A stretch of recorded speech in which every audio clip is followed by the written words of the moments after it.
Sigh alert woke me up. At first, I thought it was my alarm, my brain struggling to pull itself from sleep, the blaring sound merging with my half-formed dreams. But as I cracked my eyes open, blinking against the blue glow of my phone screen, I realized it wasn't my alarm at all. Emergency alert, shelter in place immediately. The words glowed on my screen, stark and urgent. Below that, more text scrolled. Do not look outside. Do not respond to voices. Do not leave your home. My groggy brain took a moment to process it. I squinted at the time, 2:13 a.m. A government alert. I'd never seen one like this before. No mention of severe weather or an amber alert. Just do not look outside. I sat up, rubbing the sleep from my eyes. Maybe it was some weird test. But why send it at 2 in the morning? I wasn't fully awake yet, so I did the one thing they told me not to do. I looked outside. I live on the second floor of a small apartment complex, my window overlooking the quiet suburban street below. Nothing ever happens here. This isn't the kind of place where emergency alerts go out in the middle of the night. But as I pulled back the curtain, the entire street was empty. No cars driving past. No porch lights on. No wind, no movement. Just stillness. Then I saw the man. He was standing in the middle of the road, too still, too rigid. His arms hung limp at his sides, his head tilted slightly upward. His face was obscured by the shadows, but I could feel his eyes. He was looking directly at me. My stomach clenched. I stepped back, heart pounding. Maybe he was just some drunk guy. Or someone caught outside when the alert hit. But something about the way he stood there made my skin crawl. Then, he moved. Not like a normal person. It was a sudden, jerky lurch forward, like a puppet on strings. Then he stopped again. Waiting. A primal terror crept into my chest. Something was wrong with him. I yanked the curtains shut, backing away from the window. My hands were clammy. My phone buzzed again. Do not look outside. Do not respond to knocking. Do not open your door. I let out a shaky breath. What the hell was happening? Then. Knock. Knock. Knock. I jumped so hard I nearly dropped my phone. Someone was knocking at my front door. Slow. Even. Not hurried, not panicked. I backed away, swallowing the lump in my throat. My apartment complex had security doors. No one should be able to just waltz in. The knocking came again. A familiar voice followed. Hey, it's me. Open up. It was my neighbor, Derek. For a split second, relief washed over me. Derek lived across the hall, tall, broad-shouldered, always wearing that stupid Raiders hoodie. We weren't close, but we talked in passing. But something was off. His voice sounded flat. Too calm. Something cold crept up my spine. I didn't move. Didn't answer. A long silence followed. Then, the knocking changed. It wasn't slow anymore. It was louder, harder, erratic, like someone slamming their fists against the door. I clamped my hand over my mouth, heart hammering. Then. Open the door, man. Please. I need help. His voice trembled now. Desperate. But it didn't sound right. Like someone pretending to be scared. Like an actor reading off a script. I backed up until my legs hit the edge of the bed. My phone buzzed. Another message. Do not open your door. The knocking stopped. Silence. I strained to listen, my breath shallow. Was he still there? Was he? Knock. Knock. Knock. From my bedroom window. I nearly screamed. My head whipped around so fast my vision blurred. Derek was standing outside my second-floor window. That was impossible. There was no balcony. No fire escape. Just sheer brick wall. And yet, he was there. Grinning. His head was tilted at an unnatural angle, his mouth stretched too wide, his teeth too white in the darkness. You should let me in. His voice didn't match his lips. It was a second behind, like an old, broken recording. My hands shook as I backed away. I fumbled for my phone, my breath coming in short, panicked gasps. Then, he knocked again. But this time, he didn't use his hands. His head slammed into the glass. Once. Twice. 3 times. Each impact was harder than the last, a sickening crack ringing out through the apartment. The window spidered with fractures but didn't break. I scrambled for my closet, throwing myself inside and slamming the door shut. My phone buzzed again. I could barely read the screen through my shaking hands. Do not attempt to leave your home. They are inside the buildings now. A sharp, ragged breath escaped me. Then, from the other side of the closet door. A whisper. I know you're in there. The voice was mine. I pressed my back against the closet wall, gripping my phone so tightly my knuckles ached. My own voice, asterisk asterisk that thing using my voice, asterisk asterisk was right outside the door. I know you're in there, it repeated. It was uncanny, like listening to a bad audio recording of myself. Too flat. Slightly distorted. Wrong. I forced myself to breathe as quietly as possible, my pulse hammering against my ribs. The closet was small, filled with old jackets and boxes stacked high around me. The air felt thick, suffocating. Then, a slow creak. The closet door handle was turning. I slapped a hand over my mouth, stifling a gasp. Click. The knob stopped just before the latch released. Silence. For a moment, I thought, hoped, that maybe, whatever was outside had left. Then, scraping. Fingernails dragging slowly down the wood. I squeezed my eyes shut, my breath coming in short, desperate bursts. I wanted to wake up. Then came the worst part. It started whispering again. But this time, it wasn't just my voice. It was Derek's voice. And my mother's. And someone else's, layered over each other in a sick, distorted chorus. Let us in. Let us in. Let us in. I clenched my teeth so hard my jaw hurt. Don't move. Don't make a sound. Then, my phone buzzed. Loud. Too loud. I flinched, fumbling to silence it, but it was too late. Everything outside the closet went still. Then. Bang. The entire door shook violently, the wood cracking from the impact. I couldn't breathe. Bang. Again, harder. The closet door splintered inward, and for a split second, I saw. A hand. Pale. Too many fingers. Clawed and groping, reaching through the broken wood. I didn't think. I didn't hesitate. I kicked the door open as hard as I could and ran. I didn't look back. Didn't want to see what it really was. I tore through the apartment, heart pounding, vision blurred with panic. My keys, I needed my keys. I spotted them on the counter, snatched them up, and bolted for the door. Just as I yanked it open, I saw movement in my peripheral vision. Derek's apartment door. It was wide open. And inside. Darkness. No furniture. No lights. Nothing. Like his entire apartment had been hollowed out. Then, from the depths of that impossible darkness. A face. Not Derek. Not human. Just teeth. Grinning. Too wide. I ran. Down the stairs, through the lobby, bursting into the cold night air. My car was parked just a few feet away. I scrambled inside, hands shaking as I shoved the key into the ignition. The engine choked. Wouldn't start.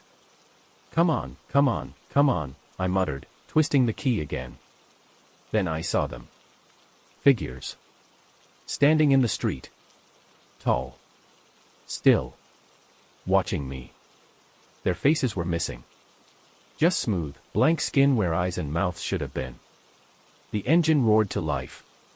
I slammed my foot on the gas, tires screeching as I peeled away from the apartment complex. The figures didn't move. Didn't chase me. Just watched.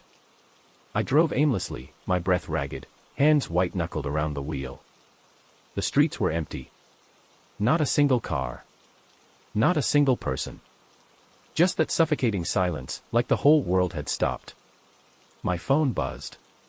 A new emergency alert. Do not attempt to leave the city. The roads do not lead where you think they do. My stomach dropped. I looked up. And slammed on the brakes. I was back in front of my apartment complex. I had been driving straight for 10 minutes. Yet somehow, I was right back where I started. I stared, pulse hammering. My breathing grew ragged. Then, from the sidewalk, one of the faceless figures raised its hand. And waved. I couldn't breathe. I just sat there, gripping the steering wheel so hard my knuckles turned white. The figure on the sidewalk, one of those faceless things, stood perfectly still. Its hand was still raised, frozen in that unnatural, deliberate wave. Like it knew me. Like it had been waiting for me. I slammed the car into reverse, tires screeching against the pavement. My heart was a hammer in my chest, my thoughts a frantic blur. This wasn't real. It couldn't be real. I yanked the wheel hard, peeling out of the complex parking lot. My breath came in short gasps as I forced myself to look ahead, gripping onto the hope that if I just kept driving, I could leave this nightmare behind. But deep down, I already knew the truth. I wasn't getting out. The roads were wrong. The further I drove, the more things started to change. Buildings looked off, like they had been sketched in by someone who didn't quite know what a building should look like. Some had too many windows, others none at all. A few were stretched too tall, leaning slightly, like they might collapse at any second. And worst of all, the street signs had no words. Just blank metal, standing silent in the dim glow of the streetlights. I gritted my teeth and kept going. The next time I looked at my GPS, the screen was just a glowing white void. No map. No roads. Just emptiness. The emergency alert was right. The roads do not lead where you think they do. A choked laugh escaped me, bordering on hysteria. I slammed my hand against the steering wheel. What the hell is this? Then, just ahead. A gas station. I nearly sobbed with relief. A place. A real, human place. The lights were on. The sign flickered, buzzing weakly against the dead silence of the town. I pulled into the lot and cut the engine, my breath shaky. The world outside was still eerily silent. No wind, no crickets, no distant hum of traffic. Just that awful, empty quiet. I forced myself to move. The glass doors slid open automatically, a small bell chiming above me. The inside was strangely normal, rows of snacks, refrigerators humming in the background, an old radio playing a faint country song. For a second, I thought, maybe it's over. Maybe I'd just had a breakdown. A psychotic episode. Maybe I was safe. Then I saw the cashier. And my stomach dropped. He was standing too still. Not moving. Not blinking.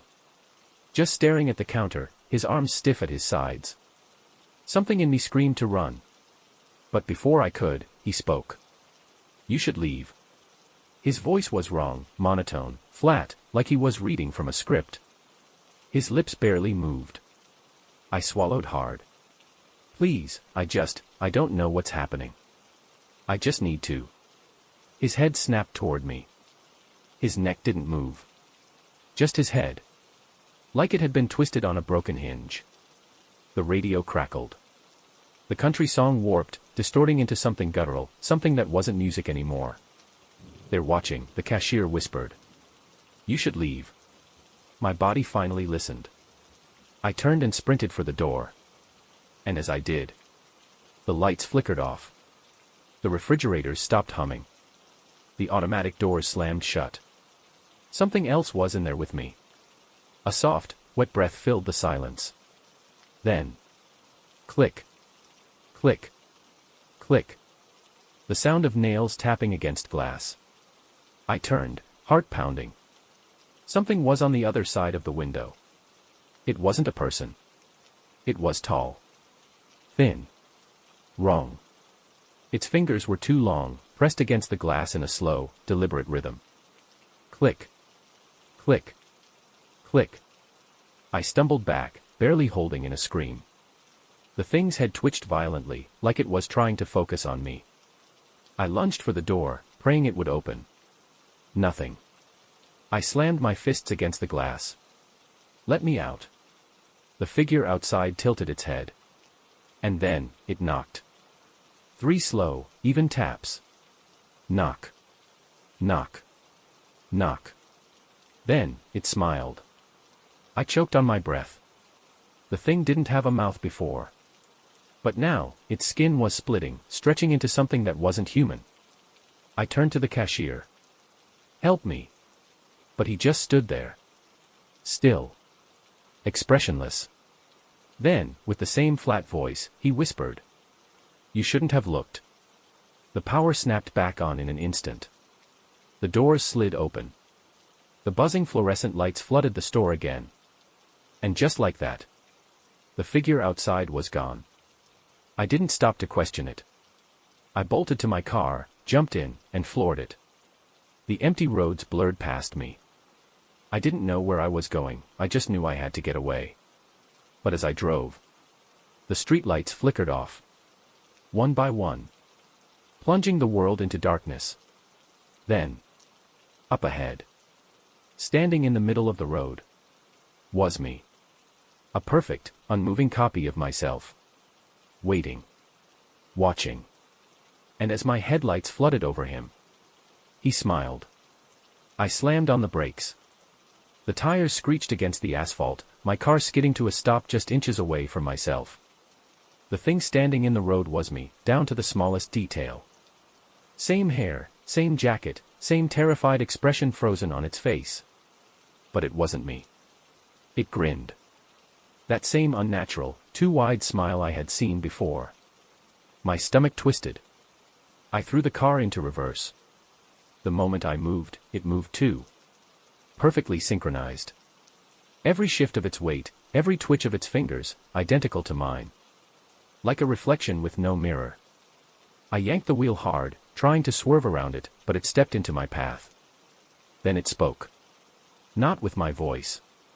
Not with any voice. The words didn't come from its mouth.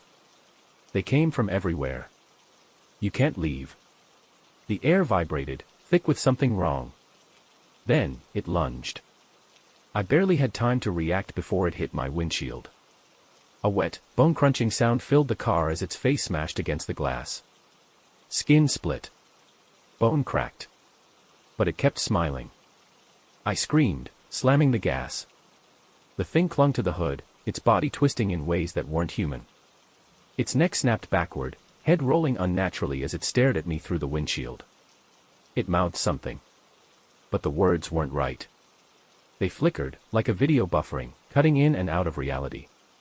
My pulse thundered in my ears. I swerved violently, trying to throw it off.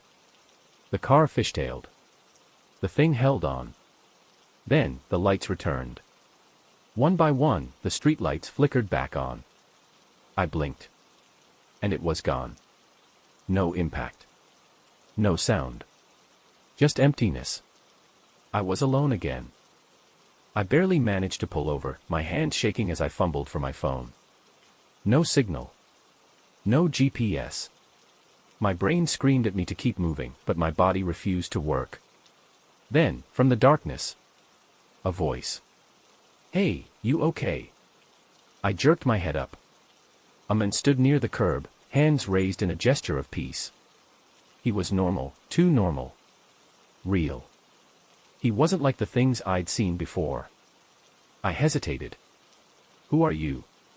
He glanced around nervously. We have to go. Now. Everything in me screamed not to trust him. But I didn't have a choice. I got out of the car. The man's name was Grayson. He led me through a series of winding alleys, moving fast, constantly checking over his shoulder. They're everywhere tonight, he muttered. I struggled to keep up. Who? What the hell is happening? Grayson didn't slow down. You saw one, didn't you? One of the copies. I stopped walking. My blood ran cold. He turned to face me. His expression was grim. They show up when you break the rules. When you look. When you try to leave. I shook my head. That doesn't make sense. What are they? Where did they come from? Grayson exhaled sharply. No one knows. But they've always been here. Hiding. Waiting. We rounded a corner and came to a small bookstore. The windows were dark, the sign flipped to closed. Grayson knocked once. Then twice. Then once again. A few seconds later, the door unlocked. Inside were two more people. A girl, no older than 20, clutching a baseball bat like her life depended on it. A man in his 40s, wearing glasses and a tattered hoodie. The girl narrowed her eyes at me. You bring another stray? Grayson nodded. He saw one. The man in the hoodie sighed. Then he's marked. My stomach tightened. Marked. I repeated. The girl, Leah, crossed her arms. Once they notice you, they don't stop. Not until they replace you. Replace me. I felt sick. Grayson locked the door behind us. We need to ride this out till morning. The copies are strongest at night. Leah scowled. Not just the copies. There are worse things. The room fell silent. I swallowed the lump in my throat. Like what? The man in the hoodie, Caleb, rubbed his temples. You ever hear of echoes? I shook my head. They don't just copy how you look, Caleb muttered. Sometimes, they copy your memories. Your voice. The way you move. I clenched my fists. So how do you stop them? Grayson's expression darkened. You don't. Leah sat down, still gripping the bat. Morning's the only way out. Sunrise, they disappear. Like shadows burning away. A knot twisted in my gut. But what if they get inside? No one answered. I checked my phone again. Still no signal. Grayson must have noticed my expression. They mess with technology. Keep us trapped. Leah let out a bitter laugh. And if you try to leave, the roads loop. Sound familiar? I didn't respond. Grayson sat against the counter, rubbing his face. We'll take turns keeping watch. No one sleeps alone. I didn't argue. I was too exhausted to fight it. I sat in the farthest corner of the bookstore, my back against the wall. Leah handed me a knife, small, but better than nothing. Caleb dimmed the lantern. Shadows stretched long across the wooden floor. Silence. For a while, nothing happened. Then, a knock. I stiffened. So did everyone else. Another knock. Then, a voice. Let me in. Please. It's me. I nearly dropped the knife. It was my voice. Leah's grip on the bat tightened. Don't answer it. The knocking grew louder. More desperate. Then, the voice changed. It became Grayson's. Guys, open up. It's me. They're coming. Grayson went pale. We all stared at him, sitting right there with us. His face was frozen in horror. The knocking stopped. Then, from the other side of the door. A whisper. I can hear you breathing. The light flickered. And outside, in the dim reflection of the bookstore window, I saw us. Standing there. Smiling. None of us moved. None of us breathed. The bookstore was silent, except for the low hum of the lantern and the faint creak of the wooden floor beneath us. Outside, through the darkened window, they stood there. Copies of us. Each one a perfect, hollow reflection. They didn't move. Didn't blink. They just watched. Then, they smiled. Too wide. Too human, and yet, not human at all. Leah gripped the bat so tightly her knuckles turned white. Don't move. Caleb swallowed hard. They know we're here. Grayson's voice was low, steady. They've always known. A fresh wave of terror rolled through me. This was a nightmare I couldn't wake up from. The copies tilted their heads in unison. The movement was disturbingly fluid, like marionettes being controlled by an unseen force. Then, one of them, my copy, took a slow step forward. I didn't recognize myself in that thing. It had my face. My clothes. Even the faint scar on my eyebrow from when I fell off my bike as a kid. But its eyes were empty. It raised its hand. Knocked once on the glass. Then again. Knock. Knock. I clenched my teeth. My breath came out in short, ragged bursts. And then, from behind me. A knock at the back door. Leah jumped. Caleb cursed under his breath. Grayson turned slowly. They're surrounding us. The knocking continued. The copies outside the front window remained frozen, smiling, staring. But the sound of knocking was spreading, walls, doors, windows. Like an army of them was pressing in. We were trapped. I gripped my knife tighter. What do they want? No one answered. Then, a voice, low, familiar, wrong, drifted in from the front door. Let us in. It wasn't a demand. It was an invitation. Like they were waiting for us to make a mistake. The air in the bookstore grew thick, suffocating. My head started to pound. My skin tingled like a static charge had filled the room. Caleb stumbled back, shaking his head. I don't feel right. Grayson grabbed his arm. Stay with us. Leah was gripping her head.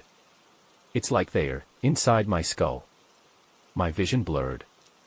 The knocking was growing louder, faster, a frantic, rhythmic pounding that rattled the walls. Then. Crack. The back door splintered inward. A hand shot through the broken wood, fingers long, twitching, groping blindly. Caleb screamed. I lunged forward, slamming my knife into the wrist. The thing let out a horrible, warped screech, not human, not animal. Something in between. The hand jerked back, disappearing into the darkness. We didn't wait. Grayson grabbed the lantern, and Leah threw open the door leading to the storeroom. We have to move, now. We barreled through the narrow hallway, Caleb still shaking, barely able to keep himself upright. The back exit was blocked, so we sprinted toward the emergency stairs leading to the rooftop. The knocking was everywhere now. And then, from the front of the store, the glass shattered. A gust of frigid air rushed in. I didn't look back. I couldn't. We hit the stairs, taking them two at a time. The metal groaned under our weight. Leah threw open the rooftop door, and we stumbled onto the gravel-covered surface. The city stretched before us, or at least, what was left of it. Most of the buildings looked wrong, like they had been pulled from a dream. Streets curved in unnatural ways. Some buildings were too tall, stretching into the night sky. Others had no doors. No windows. It was like reality itself was decaying. A sharp, cold wind howled past us. And then, below. We saw them. The copies.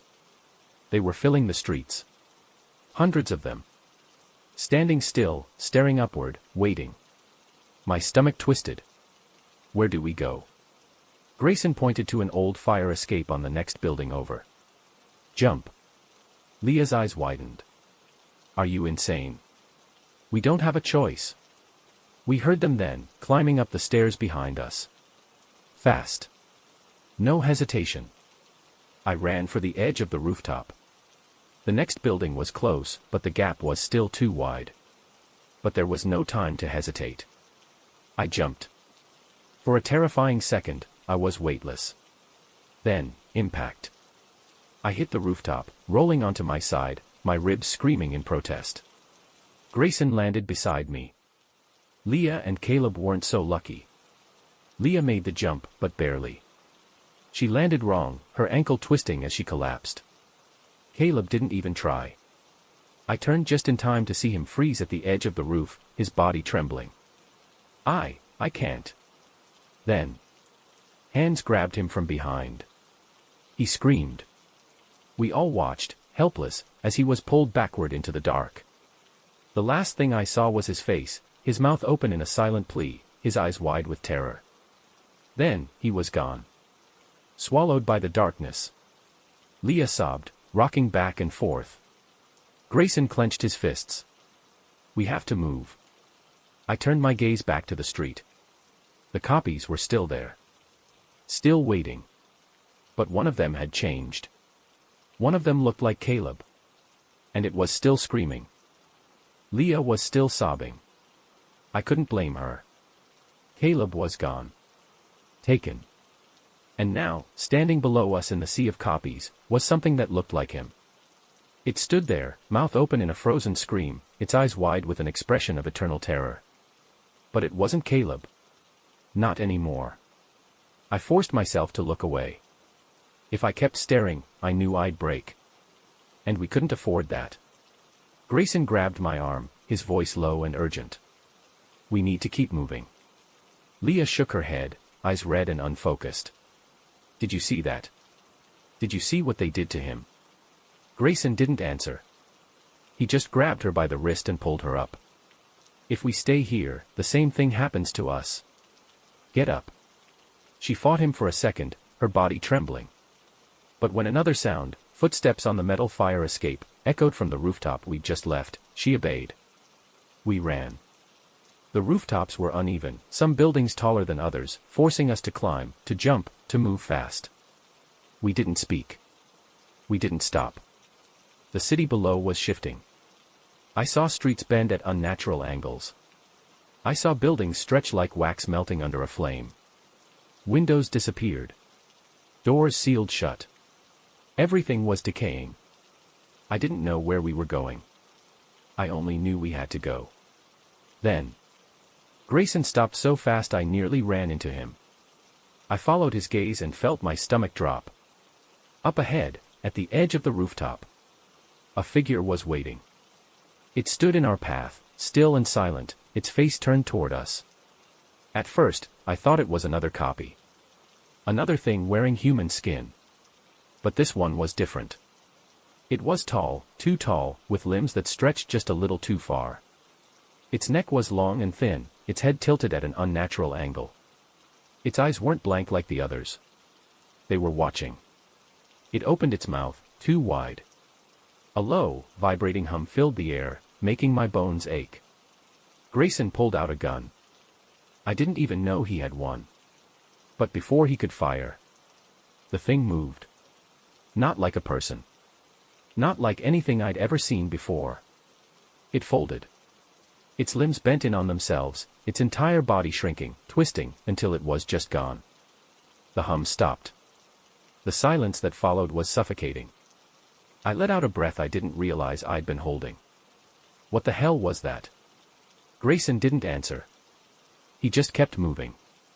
We climbed down a rusted fire escape and dropped into a narrow alleyway. The city felt even worse down here. Trash littered the streets. Shadows stretched in unnatural ways, moving even when nothing else did. A traffic light flickered red, even though there were no cars. Leah limped behind us, her twisted ankle slowing her down. Then, up ahead. A sign. I didn't trust my eyes anymore, but I forced myself to hope. Military safe zone, 1 mile ahead. Leah sucked in a shaky breath. It's real, right? Tell me it's real. Grayson nodded, though his expression was grim. It's our only chance. We moved faster, weaving through the ruins of what was once a city. I could feel them watching. The copies. The things that weren't copies. But for some reason, they weren't stopping us. I didn't know why. Didn't want to know. Then, the sound of gunfire. Up ahead, at the far end of the street, floodlights illuminated a barricade. Beyond it, people. Soldiers. Armed. Human. The relief was so strong I nearly collapsed. We sprinted forward. Hey! Grayson shouted, waving his arms. We're alive. Let us in. The soldiers turned, weapons raised. For a terrifying second, I thought they were going to shoot us. Then, a voice crackled over a speaker. Keep moving. Run. And that's when I saw why. The copies had started moving. They poured from the alleyways, from the doorways of twisted buildings, from the darkened windows above. Hundreds of them. Their faces were ours. Their smiles were too wide. And they were coming for us. Leah screamed. Grayson fired into the crowd, but it didn't stop them. They moved too fast. Their bodies jerked and twitched unnaturally as they ran. I could feel them behind me, almost touching me. The barricade was so close. 50 feet. 40. 30. Then. Grayson stumbled. He hit the ground hard.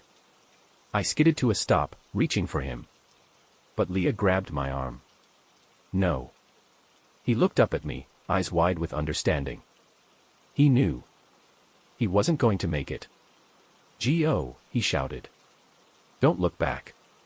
I wanted to fight. I wanted to go back. But the copies were already on him. I turned and ran. Leah and I hit the barricade at full speed. Hands grabbed us, yanking us inside. The doors slammed shut behind us. I collapsed onto the pavement, chest heaving. Leah was sobbing, curled in on herself. Outside the fence. They were waiting. The copies. The ones that had chased us. The ones that had already replaced others. And standing at the front of them. Grayson. Or what was left of him. He tilted his head at me. Then, he smiled. A soldier knelt beside me. "You made it," he said. His voice was calm. Too calm. I looked up at him. And froze. He was smiling too. I couldn't move. The soldier's smile was wrong. It was just a little too wide, a little too fixed, too familiar. Outside the barricade, the copies still stood motionless, their stolen faces watching me with a kind of patient amusement. And standing at the front of them, Grayson. Or what was left of him. His mouth curled upward, his head tilting at an unnatural angle. Like he was waiting. Like he knew something I didn't. The soldier in front of me placed a firm hand on my shoulder. "You made it," he repeated, his grip tightening. Something about the way he said it sent a cold wave of dread through me. I wrenched away from him, stumbling backward. The other soldiers were watching now, their faces expressionless. Leah was still on the ground, rocking slightly, her arms wrapped around herself. She hadn't noticed yet. She hadn't seen what I was seeing. There was something wrong with all of them. Their uniforms were perfect. Too perfect. Clean, unscuffed boots. Untouched helmets. Like they had never actually been in a fight. Like they had never been human at all. I turned to the fence, heart hammering. The copies were still standing outside. Still waiting. The Grayson thing raised a hand slowly. And waved. That same motionless, mocking wave. And then, it mouthed something. I couldn't hear it. But I could read his lips. Run. The realization hit me like a punch to the gut. The copies weren't the real threat. I turned back to the soldiers. The closest one was still smiling, his eyes locked onto mine. His hands twitched slightly, like he was holding something back. "Why don't you sit down?" he said smoothly. "You've had a rough night." I took a slow step back. Leah finally looked up at me, her face streaked with tears. We made it, right?" I couldn't answer. She saw the look on my face. She followed my gaze to the soldier in front of me. Then to his boots. She froze. The realization settled in. The soldier's smile widened. "Come on now," he said gently. "You're safe here." Leah lunged. She grabbed my arm and yanked me backward. The soldier moved at the same time, his grip snapping out toward me. I barely dodged. Leah screamed, reaching for her bat, but she wasn't fast enough. One of them grabbed her. The moment his fingers touched her skin, her entire body locked up. She made a horrible choking sound, her eyes wide with terror. I reached for her, but she didn't move. Then, right before my eyes, she started to change. Her face twitched, her limbs jerking, like something was rewriting her. Like she was being replaced. I ran. I didn't know where. Didn't care. I just ran. I shoved past the soldiers, the not soldiers, ignoring their outstretched hands. They didn't chase me. They didn't need to. Because as I ran past rows of tents, past more survivors sitting around lifelessly, staring at nothing. I saw the truth. Everyone inside the barricade was already gone. Replaced. Turned into them. This wasn't a safe zone. This was where the real change happened. This was where they took you. I saw an opening in the fence, a section that had been damaged, the wires curling outward. I didn't stop to think. I sprinted toward it. And then, I heard my own voice. From behind me. Wait. I didn't stop. Even as my own voice called after me, growing frantic. Come back. Please. I forced myself through the broken fence, tearing my jacket on the barbed wire. I hit the ground running. The streets were empty now. Even the copies had disappeared. But I didn't care. I just kept moving. Kept running. I don't know how long I ran before I finally collapsed. When I woke up, the city was gone. The sky was normal. The buildings were right again. The world had snapped back to reality, like nothing had ever happened. Like it had swallowed the evidence. I stumbled onto the nearest highway, delirious, exhausted. A trucker pulled over and asked if I was okay. I didn't answer. I just climbed into the passenger seat, staring blankly ahead. The radio was on, playing something soft and familiar. And then, a static buzz. The song cut out. The trucker frowned, reaching to adjust the dial. Damn signal out here's always acting up. Then, over the speakers.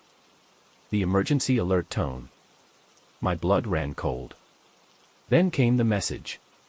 Emergency alert, remain indoors. Avoid eye contact. Do not speak to them. I turned slowly to the trucker. He was smiling. And so was I. Thank you for watching. Consider subscribing.